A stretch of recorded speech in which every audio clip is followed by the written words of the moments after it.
The pandemic has been a devastating blow for many businesses across different industries. Some of them have been forced to file for bankruptcy, a legal process that allows them to restructure their debts or liquidate their assets.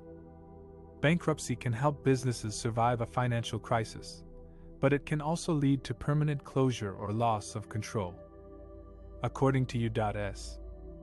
Bankruptcy Court statistics, the number of personal and business bankruptcies filed last year in the country fell by nearly 30% from 2019 despite COVID. However, this does not mean that businesses were doing well during the pandemic.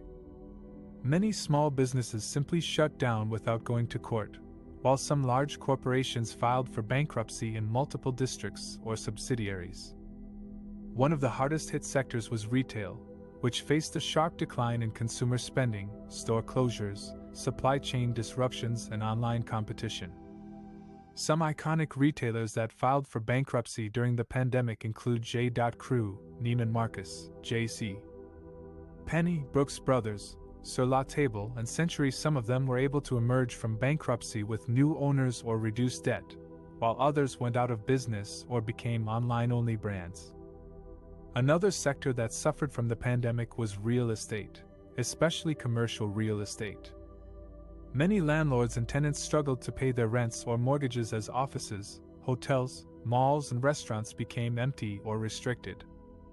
Some notable real estate bankruptcies during the pandemic include CBL Properties, PREIT, Rouse Properties, and Ruby Tuesday. Some of them were able to restructure their debts or sell their properties, while others faced foreclosure or liquidation. A third sector that experienced a wave of bankruptcies during the pandemic was energy, especially oil and gas. The pandemic caused a collapse in oil demand and prices, which pushed many producers and service providers into financial distress. Some prominent energy bankruptcies during the pandemic include Chesapeake Energy, Whiting Petroleum, Diamond Offshore Drilling, and California Resources Corporation. Some of them were able to exit bankruptcy with new financing or equity swaps, while others sold their assets or ceased operations. These are just some examples of how the pandemic has triggered a wave of bankruptcies for businesses in real estate, energy, retail, and other industries that can no longer pay their bills. The impact of these bankruptcies is not only felt by the businesses themselves, but also by their employees, creditors, customers, and communities.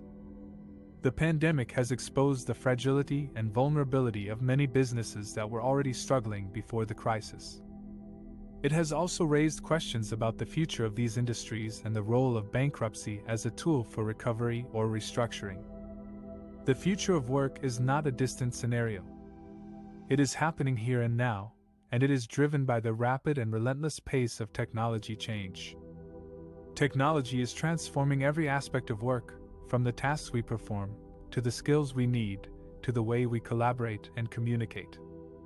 Technology is not only automating routine and repetitive tasks, but also augmenting human capabilities and creating new possibilities.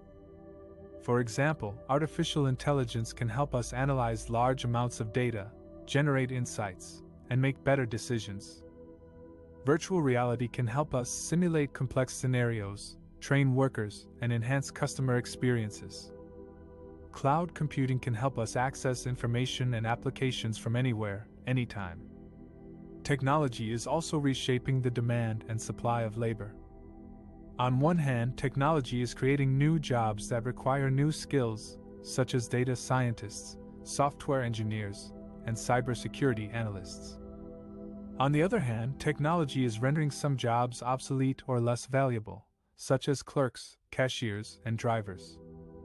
According to the World Economic Forum's Future of Jobs Report 2023, 85 million jobs may be displaced by technology by 2025, while 97 million new roles may emerge that are more adapted to the new division of labor between humans, machines, and algorithms.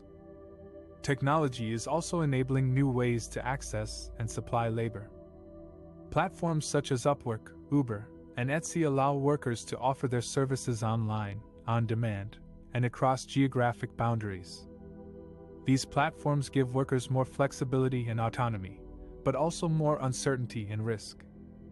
According to McKinsey, up to 162 million people in Europe and the United States, or 20 to 30% of the working-age population, engage in some form of independent work. The future of work will require constant adaptation and learning, as technology change will create new opportunities and challenges for workers and employers alike. Workers will need to update their skills and competencies to keep up with the changing demands of their jobs or to transition to new ones. Employers will need to rethink their talent strategies, organizational structures, and work practices to attract, retain, and develop the workforce they need to succeed in the digital age.